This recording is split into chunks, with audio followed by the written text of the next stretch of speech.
गेली 2 वर्ष चिपळूण नगर परिषदेमध्ये मुख्याधिकारी प्रसाद शिंगटे नावाचे व्यक्ती चांगल्या पद्धतीने काम करतात. आपण पाहतोय तर चिपळूणचं उद्यान असो, नाट्यगृहाचा पडदा ज्याने ओपन केला तेच प्रसाद शिंगटे असो, किंवा स्वच्छता अभियान असो, किंवा बायपासला ह्याच्यामध्ये कचरा प्रकल्प यांनी केला ते प्रसाद शिंगटे असो. आज आपण पाहिलं तर एकंदरीत मानांकन जे आपल्याला मिळालेलं आहे स्वच्छता अभियानामध्ये, त्याच्यामध्ये 5 राज्यामध्ये 6वा नंबरचं मानांकन, 10वा नंबरचं मानांकन मिळालं आणि महाराष्ट्रामध्ये 6वा नंबरचं मानांकन मिळालं आणि कोकणामध्ये प्रथम क्रमांकाचं मानांकन मिळालं. म्हणजे आज जर पाहिलं तर आपलं कौतुकास्पद कामगिरी बजावणारे मुख्याधिकारी प्रसाद शिंगटे आपल्याबरोबर. साहेब नमस्कार, स्वागत आहे तुमचं आणि खरोखर मनापासून सलाम आहे तुम्हाला. काय सांगाल? स्वच्छतेबाबत मी नेहमीच आग्रही राहिलो आहे.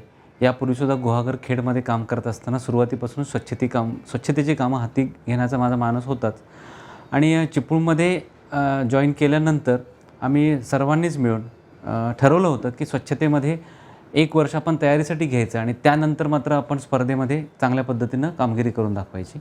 आणि त्यासाठी आपला जो कचरा प्रकल्प शिवाजीनगर येथे आहे, तिथे असणारा जाणारा रस्ता असेल, तिथलं गटर असेल, किंवा तिथलं इलेक्ट्रिसिटीचं कनेक्शन असेल, किंवा तिथे बोरिंग मारून पाण्याची व्यवस्था करणे, टाकी बांधणे, अशा स्वरूपाची कामं आम्ही सुरुवातीलाच केली होती. आणि यापूर्वी जो मंजूर झालेला DPR होता, त्याच्यामध्ये जी काही मंजूर झालेली कामं होती ती लोकांना विश्वासात घेऊन करायला आम्ही सुरुवात केली. त्यामध्ये कर्मचाऱ्यांनीसुद्धा खूप चांगल्या पद्धतीने सहयोग दिला. आणि महत्त्वाचं म्हणजे ही कामं बांधकाम विभागामार्फत होतात, पण खरं तर तिथे काम करत असतात स्वच्छता विभागाचे कर्मचारी. त्यामुळं त्या दोघांमधलं जर कोऑर्डिनेशन चांगलं असेल तर त्यांना हवं तसं चांगल्या पद्धतीचं काम होऊ शकतं. हे कळल्यामुळे आम्ही त्यांच्यामध्ये चांगलं कोऑर्डिनेशन घडवून आणलं आणि छोट्या छोट्या बाबींमध्ये काम करायला सुरुवात केली. आणि त्यामुळे कर्मचाऱ्यांना जर कचऱ्यामध्ये त्यांनी कमीत कमी हात घालायला लागला तर कचऱ्याचं चांगल्या प्रकारे प्रक्रिया करता येते. या दृष्टीनं आम्ही आमची वाटचाल सुरू केली. आणि सुरुवातीलाच लोकांकडे जाणं गरजेचं होतं की तुम्ही ओला आणि सुका कचरा वेगळा द्या, मगच आम्ही प्रोसेसिंग करू शकतो.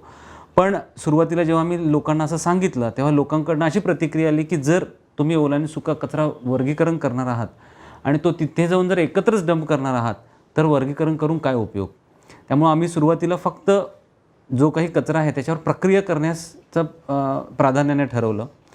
आणि प्रक्रियाचा प्रकल्प उभा राहिल्यानंतर आम्ही वॉर्डमध्ये अनेक सभा घेतल्या, म्हणजे विशेषतः त्यातल्या महिलांशी संपर्क साधला, त्यांच्याशी सभा घेऊन त्यांना सांगितलं की आज आपल्याकडे कचरा प्रोसेस किंवा प्रक्रिया करण्याची सुविधा निर्माण झाली. आता तुम्ही नक्की ओला आणि सुका जर कचरा दिलात तर तो तिथे जाऊन त्याच्यावर प्रक्रिया होणार आहे. आणि त्यामुळे लोकांनीसुद्धा चांगला त्याला प्रतिसाद दिला, कर्मचाऱ्यांनी दिला.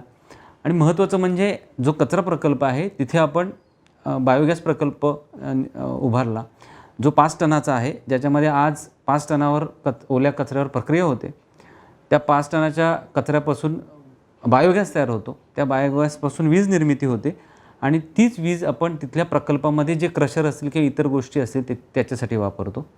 त्याचबरोबर त्या बायोगॅसमधून जे खत मिळतं त्या खताचे दर्जासुद्धा इतका उत्तम आहे की महाराष्ट्र शासनाचं जे हरित नावाचं ब्रँड आहे ते ब्रँड नेम आपल्याला मिळालेलं आहे, शासनाने बहाल केलं आहे. आणि त्यामुळे आपण यापुढे ते जे खत आहे ते हरित या ब्रँडने नागरिकांना विकू शकतो. त्याचबरोबर हा 5 ते 6 टनाचा ओला कचरा झाला आणि उरलेला 8 ते 9 टन सुका कचरा, म्हणजे एकूण 15 ते 16 टनाचा कचरा आहे. हा जो उरलेला 8 ते 9 टनाचा सुका कचरा आहे त्याच्यावरसुद्धा आपण 13 प्रकारामध्ये त्याचं वर्गीकरण करतो. आणि असं म्हटलं जातं की कचरा लाख मोलाचा. म्हणजे काय तर कचऱ्याचं जर मिक्स केलं तर तो कचरा होतो आणि त्याचं जर वर्गीकरण केलं तर त्याच्यापासून आपल्याला उत्पन्न मिळू शकतं. आणि आपण त्या सुक्या कचऱ्यामध्ये प्लास्टिक असेल, काच असेल, रबर, धातू, असे वेगवेगळे कापड, असे वेगवेगळ्या भागामध्ये त्याची विभागणी करतो. आणि त्यातला बराचसा भाग हा अनेक व्हेंडर्सना किंवा स्क्रॅप विकत घेणाऱ्या लोकांना विकला जातो आणि त्यातून नगर परिषदेचं उत्पन्नसुद्धा वाढीस लागलं आहे. हे सर्व करत असताना कसं काय सुचतं? एवढं सगळं तुम्ही सांगितलं, कसं काय सुचलं? म्हणजे चिपळूणमध्ये शांतपणे काम करायला तुम्हाला कसं काय सुचलं? म्हणजे बायोगॅस करताय, गॅसमधून सुद्धा करताय, हरितचं आपलं ब्रँड मिळालं आहे, म्हणजे आपण नगरपालिकेला उत्पन्न कसं मिळेल आणि एकंदरीत लोकांचा गोळा कचरा आणि सुका कचरा कसा तिथपर्यंत जाईल, त्यातून आपल्याला कसं उत्पन्न मिळेल, कसं काय सुचतं? शहरामध्ये पाहिल्यानंतर असं लक्षात आलं की कोकणी माणूस हा खरंच स्वच्छताप्रिय आहे. त्याला फक्त एक दिशा आणि त्याच्यासाठी आवश्यक असणारी संसाधनं उभं करण्याची गरज जाणवत होती.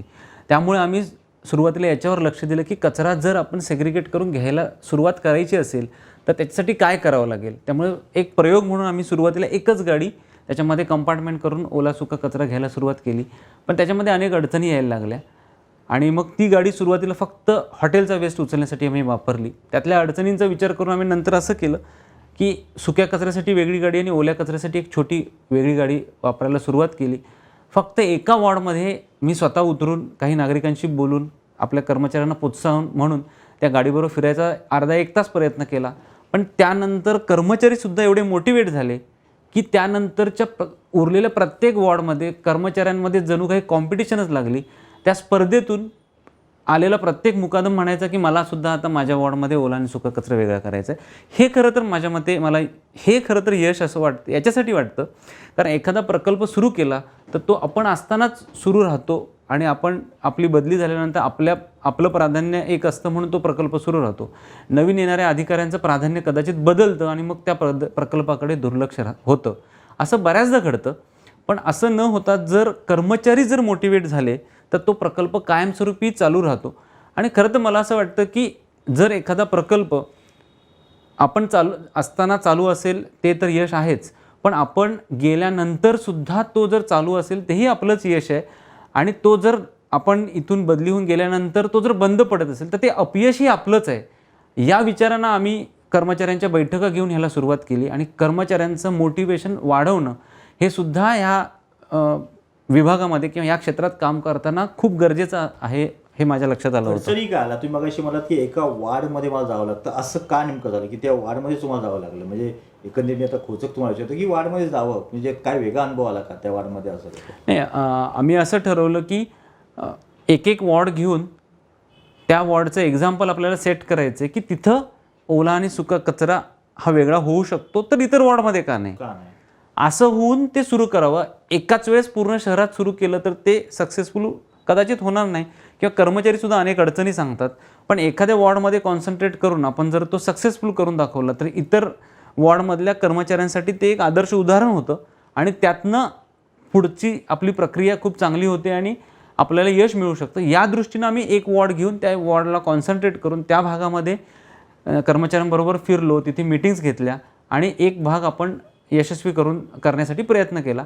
आणि आम्ही जसं ठरवलं होतं, आम्ही जसा विचार केला होता त्याचप्रमाणे पुढचं प्रत्येक वॉर्डमध्ये त्या मुकादमानेच इनिशिएटिव्ह घेऊन किंवा विभाग प्रमुख असतील या सर्वांनी इनिशिएटिव्ह करून इतर वॉर्डमध्ये सुद्धा सेग्रिगेटेड कचरा घ्यायला सुरुवात केली. सगळ्यात एक महत्त्वाचं काम जर केलं असेल तर तो पडदा जो होता, नाट्यगृहाचा पडदा जो आहे तो त्यांनी सुरू केला. त्यावेळी वाटतं पालकमंत्री उदय सामंत आले होते आणि त्यांनी तुमच्या खांद्यावरती थोडीशी बंदूक ठेवली आणि सांगितलं की काही करून ह्याचं उद्घाटन लवकर झालं पाहिजे. तुम्हाला त्यांनी तारीख पण विचारली होती पण तुम्ही ते गडबड लावतात की नेमकी कोणती तारीख, 26 जानेवारी का काही कधी कसं काय, आणि त्यावेळी तो पडदा उघडला. काय नेमका अनुभव आला? खरं तर माझ्यासाठी सुद्धा हा खूप छान अनुभव होता.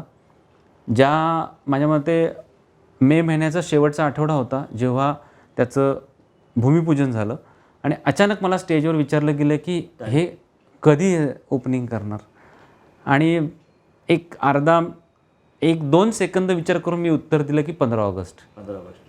आणि त्या दिवसापासून 15 ऑगस्ट 75 दिवस जेमतेम उरले होते आणि मग तिथून कामाला सुरुवात झाली. पण एकदा ठरवलं होतं की 75 दिवसात आपल्याला काम पूर्ण करायचं आहे आणि त्यासाठी सगळ्यात पहिलं जर काही केलं असेल तर आपलं जे इंटेन्शन आहे किंवा आपलं कर्मचाऱ्यांचं किंवा आमचं जे म्हणणं आहे ते कॉन्ट्रॅक्टरपर्यंत पोचवण्याचा प्रयत्न केला. सगळ्या कॉन्ट्रॅक्टरची बैठक घेतली आणि त्यांना असं सांगितलं की तुम्हाला आम्ही हर प्रकारे मदत करू. आम्हाला भेटण्यासाठी थांबायची किंवा कुठल्याही प्रकारे अडचण येणार नाहीसाठी आम्ही तुमच्या पाठीशी पूर्णपणे उभे राहू. फक्त आम्ही सांगू तेव्हा आणि आम्ही सांगू तसं तुम्हाला काम करावं लागेल आणि याच्यापेक्षा आमची तुमच्याकडून खरंच काही अपेक्षा नाही. अशा पद्धतीनं आम्ही जेव्हा त्यांना सांगितलं आणि जसजसं कामाला सुरुवात झाली तसा अनुभव खरंच चांगला आला. जसजसं वैयक्तिक लक्ष घालून रात्रीचे 1, 2, 12 किती वाजता आम्ही त्या नाट्यगृहात जाऊन कामाची प्रगती पाहत होतो तर तेव्हा अनुभव इतका छान आला की जेव्हा आपल्याकडचे इंजिनियर्स तिथे किंवा इतर कर्मचारी काम करतात तर त्यांच्यामध्येही कॉम्पिटिशन सुरू झाली की मी चांगलं काम करतोय की तू चांगलं काम करतोय. ही स्पर्धा झाली. आमचे थोडक्यात आपण जर इंजिनियर्स पाहिलं तर तुम्ही स्पर्धा लावता, सगळ्या गोष्टी मान्य आहे, तुम्ही सांगता, सगळं माहिती आहे. मुळात आत्ता लोकांच्या मधला प्रश्न विचारतोय की लोक असं म्हणतात की तेव्हा काळा कापड मारला गेलेला आहे. आतल्या एसी ज्या आहेत त्या काय त्या स्वरूपातल्या आम्हाला थंड गारवा मिळत नाही. आणि मुळात त्या ठिकाणचे इंटेरियर जे केलेलं आहे, तर मी स्वतः एका कार्यक्रमाला होतो, त्या ठिकाणी ते इंटेरियर स्वतः पडलं होतं, तुम्हाला फोन करून सुद्धा सांगितलं होतं, जादूगाचा प्रयोग होता. बरोबर. आणि ह्या सगळ्या अशा गोष्टी का म्हणजे घाई गडबड केलेलं उद्घाटन का हे झालेलं आहे की काय नेमकं लोकांच्या मनातला प्रश्न आहे. बरोबर आहे. आपल्याला जो काही निधी दिला होता पालकमंत्री महोदय यांच्या माध्यमातून, त्या निधीमधून हे नाट्यगृह सुरू करायचं आणि नंतर त्यात काही उणिवा असतील तर त्या पूर्ण करायच्या, असं माझंच किंवा मंत्री महोदय ह्यांचं तर होतंच. तुमची पण गडचिरोलीला बदली होणार होती. पण याचबरोबर सर्व नागरिकांचंही असं किंवा सर्व कलाप्रेमींचंही म्हणणं असं होतं की एकदा सुरू होऊ देत, त्यानंतर आपण त्याच्यात काही बदल करता आले तर करू. या दृष्टीनं यापूर्वी झालेली अनेक कामं होती, त्या कामांमध्ये आम्हाला हात घालता आला नाही. त्यापेक्षा वेगळी कामं करून प्राधान्यानं ते कसं सुरू होईल याच्याकडे आम्ही लक्ष दिलं. आणि जे काही वरती काम झालं होतं प्लॅस्टिक टाकल्याचं काही बातम्या आल्या होत्या, त्या बाबतीत मला असं सांगावंसं वाटेल की यापूर्वी ते काम झालं होतं, त्याला बरीच वर्ष उलटून गेली होती. आणि आम्हाला असं वाटत होतं की जर हे पावसाळ्यामध्ये जर गळलं तर आपल्याला जे खालच्या बाजूला आपण जे काम केलं आहे ते सगळं खराब होईल. आणि प्रिकॉशन म्हणून आपण तिथे प्लास्टिक टाकलं होतं, याच्यापेक्षा दुसरा कोणताही उद्देश नव्हता. त्याचबरोबर फॉल सिलिंगचं काही ठिकाणी काम झालं होतं. एका प्रयोगादरम्यान ते खाली आलं असं सांगितलं आणि ती वस्तुस्थिती आहे, ते खालीसुद्धा आलं. पण त्याचंही कारण असं होतं की काम झाल्यानंतर कॉन्ट्रॅक्टरने काय काम केलं त्याचे मेजरमेंट्स घ्यायला जेव्हा कर्मचारी चढतात वर एखाद्या ह्याच्यावर, तसे ते वरच्या बाजूला चढले होते, स्टेजच्या वरच्या बाजूला, आणि त्यातल्या एका कर्मचाऱ्याचा पाय त्या फॉल सिलिंगवर पडला होता. आणि त्यांनी सांगितलं होतं की पण आमच्यापर्यंत काही गोष्टी पोचल्या नाहीत आणि त्यामुळे ते तसंच राहिलं. आणि जेव्हा कार्यक्रम सुरू झाला तेव्हा त्याच्या स्पीकरच्या व्हायब्रेशनने त्यातला काही भाग खाली पडला होता. मी स्वतः त्या प्रयोगाला होतो. आणि बरोबर. आणि एसीच्या बाबतीत अशी काही म्हणजे काही लोक म्हणत असतील, पण अशा पद्धतीनं कोणतीही अडचण किंवा तक्रार माझ्यापर्यंत तरी आली नाही आहे. उलट अशी तक्रार होती की खूप जास्त कूलिंग स्टेजवर होतं आहे, त्यामुळे आपल्याला तबला किंवा अशा गोष्टी वाजवताना कधीकधी हे होतं. त्यामुळे त्याचं कूलिंगचं डिस्ट्रीब्युशन म्हणजे थोडं जर जास्त झालं असलं स्टेजच्या बाजूला तर ते थोडंसं तिकडचं कमी करून हॉलच्या बाजूला किंवा प्रेक्षागृहाच्या बाजूला न्यायचा आम्ही प्रयत्न केला आहे. आणि अजूनही काही गोष्टी करत राहू. जसजसे नागरिक काही गोष्टी सुचवतील त्याप्रमाणे आपण काही बदल नक्कीच करू. आपण शिवसृष्टी जी आपण करत आहोत, मला वाटतं 4 ते 5 वेळा श्रीफळ फोडलेलं आहे, भूमिपूजन केलं. साहेब असं का हो? किती वेळा म्हणजे शिवसृष्टीकडे किती वेळा बघायचं? चिपळूणकरांनी भाऊ शिवसृष्टी कधी होते कधी नाही. आता नाट्यगृहाचा पडदा तुम्ही उघडलात, किती अनेक वर्षाचा ज्वलंत विषय होता, तो तुला खरंच हात घातलात नाही, तुम्ही केलं. पण शिवसृष्टी बाबतीत असं का, नेमकं का? छत्रपती शिवाजी महाराजांचा पुतळा आणि त्या आजूबाजूचं सुशोभीकरण असं आपण काम घेतलेलं आहे. आणि ते 2-3-4 वर्षापासून त्यात काम चालू होतं आणि अनेक भूमिपूजनं झाली असं तुम्ही म्हणताय. ही वस्तुस्थिती आहे. कामाचे अनेक टप्पे होते, त्या प्रत्येक टप्प्यानुसार त्याचं भूमिपूजन झालं, ही वस्तुस्थिती आहे. आणि म्हणजे मी इथं जॉईन झाल्यानंतरसुद्धा तिथे काही नवीन कामं घेतली गेली आणि त्यांचंही भूमिपूजन झालं. सुरुवातीच्या काळामधली जी कामं होती ती कॉन्क्रीटमधली कामं होती, त्याची काही भूमिपूजनं झाली होती. चौथऱ्याची कामं होतं त्याची काही भूमिपूजनं झाली होती. पण नंतरच्या टप्प्यामध्ये जी भूमिपूजनं झाली ती सुशोभीकरण असेल किंवा शिवसृष्टीचं काम, म्हणजे शिवाजी महाराजांच्या जीवनावर आधारित काही प्रसंग आपल्याला तिथे दाखवता येतील का, अशा स्वरूपाची एक संकल्पना होती. त्यात पालकमंत्री महोदयांनी जिल्हा नगरोत्थान या योजनेतून त्याला निधी उपलब्ध करून दिला. आणि यापूर्वी जे स्कूल ऑफ आर्ट यांनी रत्नागिरीमध्ये सुद्धा त्याचं काम केलेलं आहे. त्याचप्रमाणे इथंसुद्धा आपण जे स्कूल ऑफ आर्टला या बाबतीतलं काम दिलेलं आहे आणि त्याचंच भूमिपूजन गेल्या महिन्यात पार पडलं. एकंदरीत आपण जर पाहिलं तर चिपळूणची हद्द वाढवा अशीच मागणी आज मला वाटतं आज दैनिकात तुम्हाला वाचायला मिळाली. चिपळूणची हद्द वाढवा अशी मागणी तुमच्या इथे काय सांगा एकंदरीत? चिपळूणची हद्द वाढवण्याबद्दल मागणी काही दिवसांपासून लोक करत आहेत. त्याबद्दल पाहिलं तर सगळ्यात महत्त्वाचा मुद्दा तिथे जाणवतो तो असा की पूर आणि रेड लाईन ब्ल्यू लाईनचा जो भाग आहे या दृष्टीनं नागरिक हा मुद्दा उचलत आहेत. आणि मला असं वाटतं की शहराची यापूर्वीसुद्धा हद्दवाढ झालेली आहे आणि शहराची हद्दवाढ व्हायला कोणाची व्हायची गरज थोडीफार आहे अशीच कधी कधी जाणवते. या बाबतीत मला असं वाटतं की इथले जे रहिवासी आहेत, इथले जे सर्व सामाजिक किंवा राजकीय पक्ष आहेत, सामाजिक संस्था आहेत, या सर्वांनी मिळून एक विचार करणं गरजेचं आहे की ह्याची हद्द वाढवली तर चिपळूणला त्याचा एक जो दर्जा आहे तो अजून कशा पद्धतीने चांगला करता येईल याचं सर्वमत घेऊन करायला काहीच हरकत नाही असं माझं मत आहे. पालकमंत्री आता दौऱ्यावरती आले होते. साजिद सरगुरे या युवकांनी दाखवलं होतं की पाण्यामध्ये किडी, आणि मुळात आपण जर पाहिलं तर मागच्या महिन्यात आपण भेटलो होतो, लोकांची काय अवस्था होती, पाणी कशा पद्धतीने होतं सगळं आपण पाहिलं होतं. त्याच्यावरती तुम्हाला नियंत्रण मिळवता आलं नाही असं मी म्हणेन. का हो?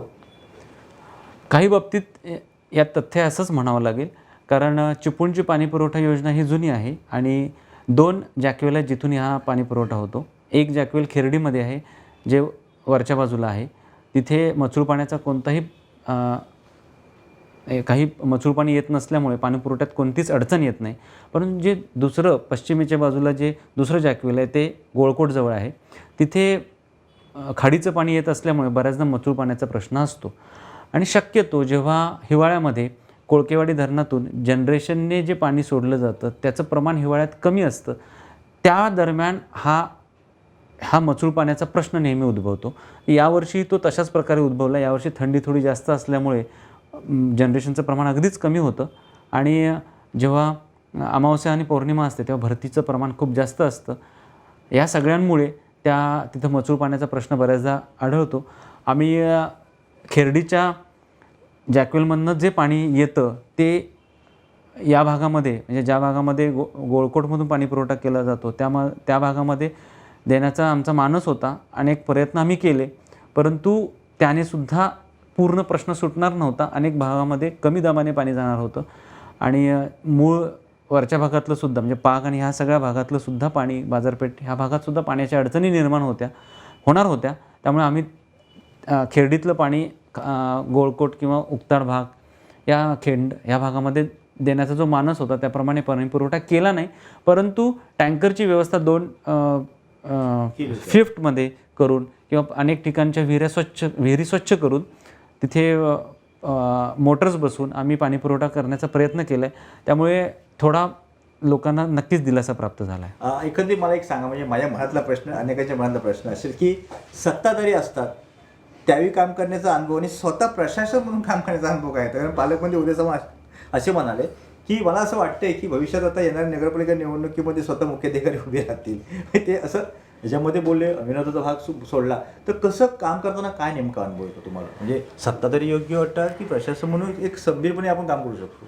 पालकमंत्री महोदय जे बोलले तो त्याचा विनोदाचा भाग सोडला तर त्याच्यामागची भूमिका मलासुद्धा फार भावली आणि ती माझी भूमिका आहे की आपल्याला एखादी गोष्ट किंवा विकासात्मक काम करायचं असेल तर सर्वांना सोबत घेऊन करता आलं तर त्याचं समाधान खूप मोठं आहे आणि ते मी नेहमीच करायचा प्रयत्न केला आहे. सांस्कृतिक केंद्र असेल किंवा खेडेकर संकुलमधलं बॅडमिंटन कोर्ट असेल त्या क्षेत्रातल्या लोकांना आणि राजकीय पक्षांना सामाजिक क्षेत्रात काम करणाऱ्या लोकांना विश्वासात घेऊन करता येईल आलं असते सगळं. तुम्हाला सत्ताधारी समजा असते या ठिकाणी बसले असते तुम्हाला सगळं करता आलं असतं. बॅडमिंटन कोर्ट असो, उद्यान असो, नगर आपलं इंदिरा गांधी सांस्कृतिक केंद्राचा पडदा असो, करता आलं असतं. खरं सांगा, स्पष्ट बोला, असं काय नाही. करता आलं असतं का नसतं याच्यावर उत्तर देणं खरंच कठीण आहे.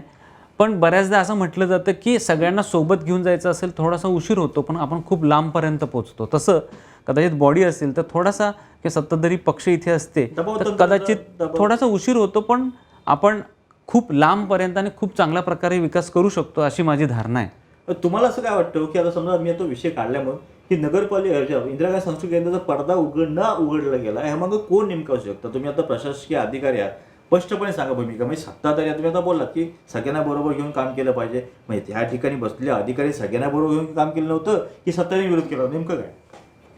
त्या काळात काय झालं याच्यावर खरंच मी कमेंट करू शकणार नाही, कारण मुख्याधिकारी म्हणून किंवा आता प्रशासक म्हणून सुद्धा काम करत असताना नेमकी तेव्हाची परिस्थिती काय होती, बॉडीमध्ये कशा प्रकारे चर्चा झाली याविषयी मी सुद्धा बाहेरून ऐकलंय आणि ऐकीव माहितीवर इथं बोलणं मला चौकशी लावली ना त्याच्या कामामध्ये झालंय म्हणून, भ्रष्टाचार झालाय म्हणून. बरोबर आहे, पण ही सगळी ऐकीव माहिती आहे, कुठेतरी वाचलेली आहे.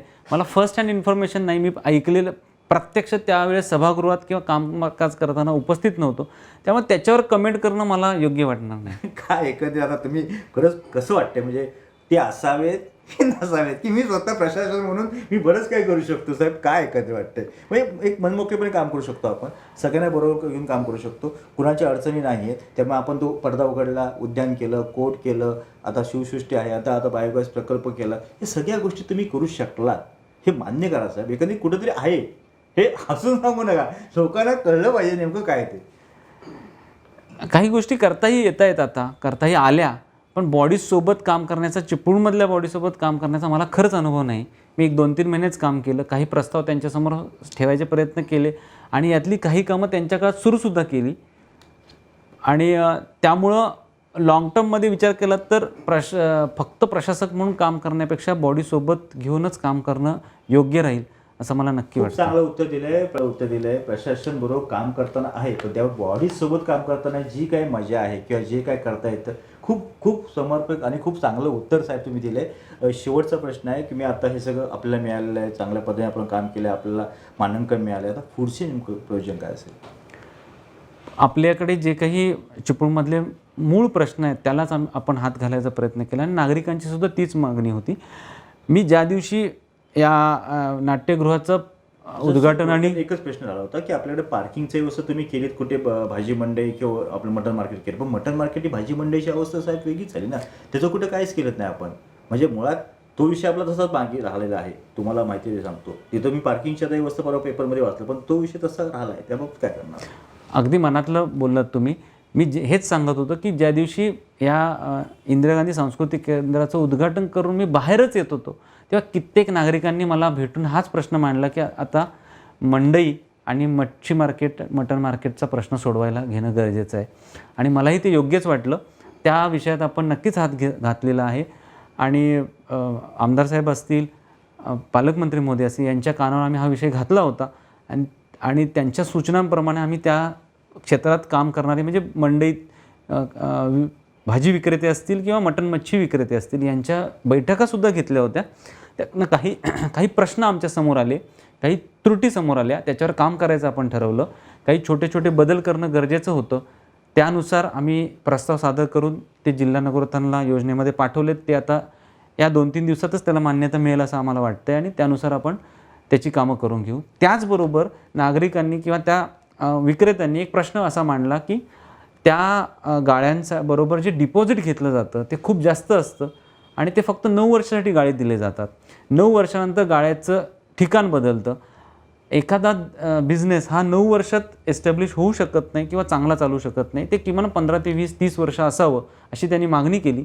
त्याप्रमाणे आपण शासनाकडे प्रस्ताव पाठवला आहे आणि त्याला पाठपुरावासुद्धा शेखर सर असतील आणि पालकमंत्री महोदय यांच्या माध्यमातून आपण घेत आहोत.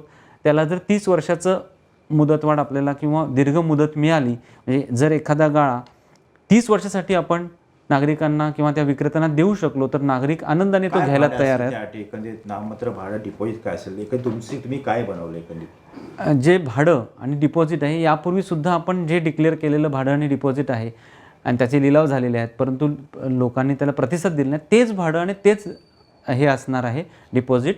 पण एखादा मिळालेला गाळा हा त्यांना 30 वर्षासाठी त्यांच्याकडे राहणार असल्यामुळे एक पिढी त्याच्यात उभी राहू शकेल. आणि असं जर करत असू तर ते विक्रेते आनंदाने त्यात जायला तयार आहेत, अशा स्वरूपाची भूमिका त्यांनी मांडलेली आहे. त्यामुळे हाही प्रश्न येत्या काळात आपल्याला सर्वांच्या सहभागाने सोडवता येईल असं मला प्रामाणिकपणे वाटतं. अत्यंत ठिकाणी आता प्रशासन म्हणून काम करताना अनेक पक्षाचे लोक तुमच्याकडे येतात, वेगवेगळ्या तक्रारी सांगतात, तक्रारीचं निरसन करतात. काही वेळी निरसन करता येत नसेल, तुम्ही नेमकं काय करता? अनेक अडचणी असतात. नागरिक, पदाधिकारी अनेक प्रश्न समोर घेऊन येतात. सगळ्या प्रश्नांची सोडवणूक होऊ शकत नाही, परंतु सगळे प्रश्न ऐकून त्यांची सोडवणूक करण्याची प्रामाणिक इच्छा असते. ती इच्छा त्यांच्यापर्यंत पोचल्यामुळे कदाचित ते आमच्यासोबत राहण्याचा प्रयत्न करतात आणि नेहमीच इतर कामांमध्ये सुद्धा सपोर्ट करायचा प्रयत्न करतात असं मला वाटतं. खांद्यावरती हात ठेवून कसं काम करून घ्यायचं तुम्हाला चांगलं माहिती आहे.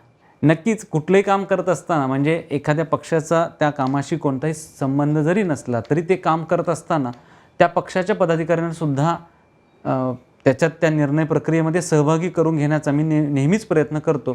त्यामुळे अडचणीच्या वेळेससुद्धा अनेक म्हणजे वेगळ्या पक्षाचे सर्व पदाधिकारी नेहमीच सहकार्य करतात आणि एका व्यासपीठावर सुद्धा भास्कर जाधव साहेब असतील, रमेशभाई कदमसुद्धा असतील किंवा शेखर निकम सर, त्याच्यानंतर पालकमंत्री महोदय आहेत किंवा माजी आमदार चव्हाण साहेब आहेत, हे सर्वजणच नेहमीच त्यामुळे सहकारी आणि सपोर्ट करण्याच्या भूमिकेत असतात असं मला वाटतं. भास्कर जाहीर झाल्याप्रमाणे चिपळूण नगर परिषदेला पश्चिम विभागातून 10वं मानांकन प्राप्त झाले स्वच्छ सर्वेक्षणमध्ये आणि आपण केलेल्या कामाचा खरंच गौरव झाला आहे. गेल्या 2 वर्षात आम्ही सर्व नगरपरिषदेचे अधिकारी कर्मचारी यांनी एकत्र येऊन हा प्रकल्प उभा करून कचऱ्याचं प्रक्रिया करण्यासाठी आपण सर्वतोपरी प्रयत्न करायचं हे ठरवलं होतं आणि त्याप्रमाणे केलं आणि त्याला यशही आलं.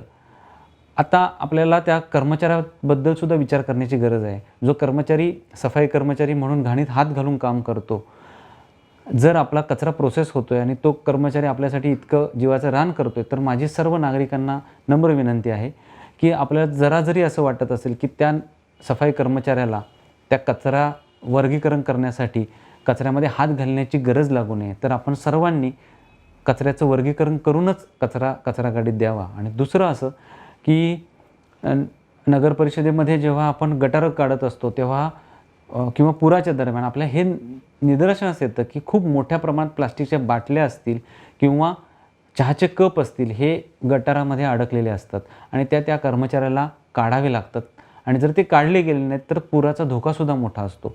तर त्याच्यासाठीही मी नागरिकांना आवाहन करेन की आपण प्लास्टिकचा कमीत कमी वापर करूया. प्लास्टिक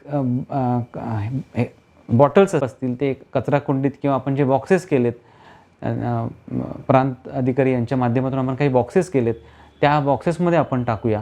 आणि इथेच न थांबता ज्याप्रमाणे इंदोरला पहिला क्रमांक येतो किंवा नवी मुंबई हिलासुद्धा खूप चांगलं मानांकन प्राप्त होतं आणि तिथे राहणाऱ्या नागरिकांना त्याचा अभिमान वाटतो, त्याप्रमाणेच चिपळूण नगर परिषदेनेही अशा प्रकारे काम करण्यासाठी नागरिकांचा सहभाग महत्त्वाचा आहे आणि आपण नागरिकांना अभिमान वाटेल अशा प्रकारे आपलं स्वच्छतेचं काम करूया.